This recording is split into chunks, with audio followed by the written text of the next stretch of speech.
Hey, what's up, everybody? You know, it's your boy, Will, and this is the day after the election, November 5th. And as you will know, if you have not been living on a rock or living on the moon, that our new president will be a non-white man for the first time in our nation's history. And believe me, the historical significance of this situation has not been wasted on me. Now, if you've been a subscriber to my channel and a watcher of my videos, you know I have no love for the ideology or the resume of Barack Hussein Obama. I do not like the guy far as politically. I don't think he's a bad person. I just don't like him to be president. Maybe he can be a motivational speaker somewhere in Idaho, but as president, don't think so. And, you know, he won. He won. He ran a decent campaign. He had a slick marketing team.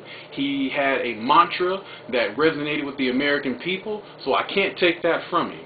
But even a mollusk, a rock, could have won with a bad economy, with George W. Bush with an approval rating of 27%, with 2 wars, one going pretty bad, one going so-so.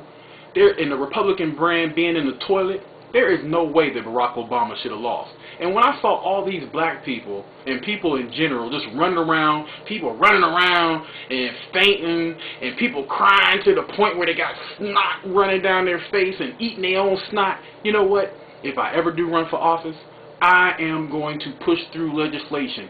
Eating your own snot should be against the law. I'm going to push that through the House, get it through the Senate, and get it on whoever the president is desk to sign into law to put your nasty ass in jail for eating your own snot.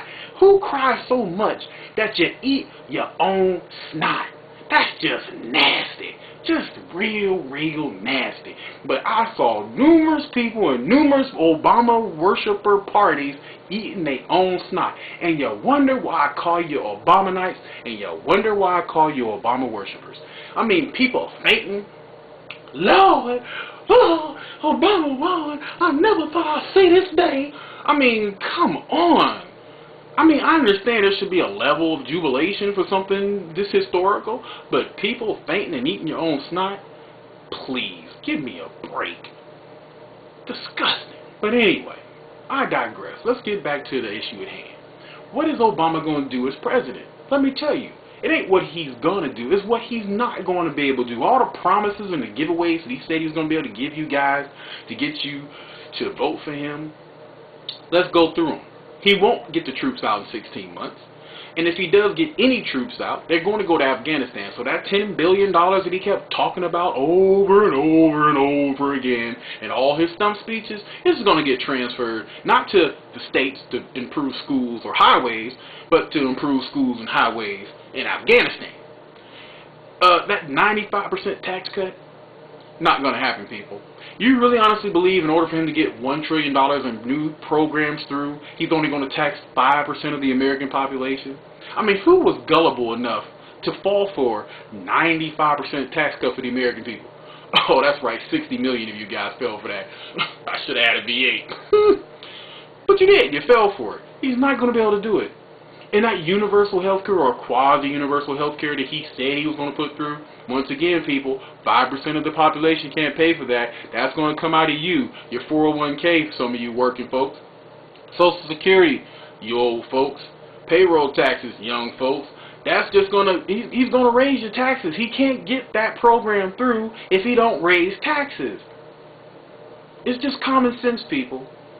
And also, that universal health care, even if he does get it through, he's going to have to deficit spend, borrow from China to do it. And then even if he gives that through, you know what's going to happen? It's going to be overburdened because a lot of Americans are fat, lazy asses who go to McDonald's and stuff their fat faces with burger and fries and don't work out and diabetes, and they're just going to overburden the system so that free health care that you were going to get, you won't even see it because you're going to have to wait in line for 12 hours to get it. Socialized medicine just doesn't work. I hate explaining this stuff to you. I'm busting your bubble, but that's the way it is, people. That's the way it is. So Obama's got a lot of promises he want to give to you, but he's not going to be able to do it. See, I've never been a person who wanted anybody to give me anything. Grew up in the projects. My father was a steel worker and a bus driver. My mom was a preschool teacher. We never had a lot of money because, you know, I guess I'm just sort of spitting in the face of you people who actually thought I was some kind of silver spoon Republican with a whole lot of money. Trust fund, baby. No. Projects, former gang member, doing my thing, went to school, got 2 degrees, graduated, working very well, doing what I have to do for me and mine, and I did it all myself. Not no government handout, nobody giving me anything, just working hard, doing what I needed to do, keep my mind and my nose clean, pulling myself up out of it and doing what I needed to do and taking advantage of the resources of this beautiful and awesome country. And my last thought, to all you people who voted for McCain, do not be sad, do not be disheartened. We did the right thing. We know we did the right thing. See, we lost the battle, but, you know, the war is far from over. People like us, independents, Reagan Democrats, people who thought and saw the big picture, we're not out of it yet. We got 2012, you know what I'm saying? And I'm not a Republican, but this is my advice to the Republican Party. Rebuild. Rebuild. And you know what? This is the perfect time to rebuild. Get rid of the neocons and the ultra right-wing nut jobs like the Commander-in-Chief, George W. Bush and Dick Cheney. Forget people like that. Build a more diverse community. Don't you understand that a lot of black people are actually conservatives? Don't even know it? A lot of Latinos are conservatives and don't even know it? A lot of people are independents and don't even know it? Don't you know that a lot of black people don't like crime? We don't like gay marriage. We don't like anything far as abortions and things of that nature. A lot of us are conservative and they don't even know it.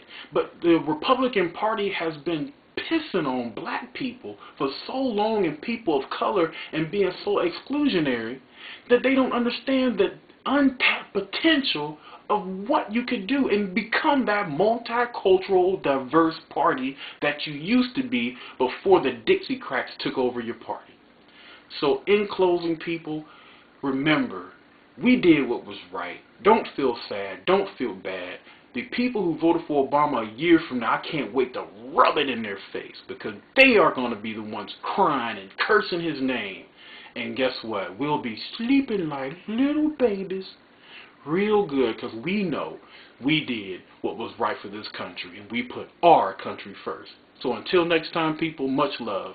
And may God bless us. And if you are a child of God, then you don't have to worry about Obama because I'm not. Because I know I'm blessed and I'm covered in his blood. So until then, take care.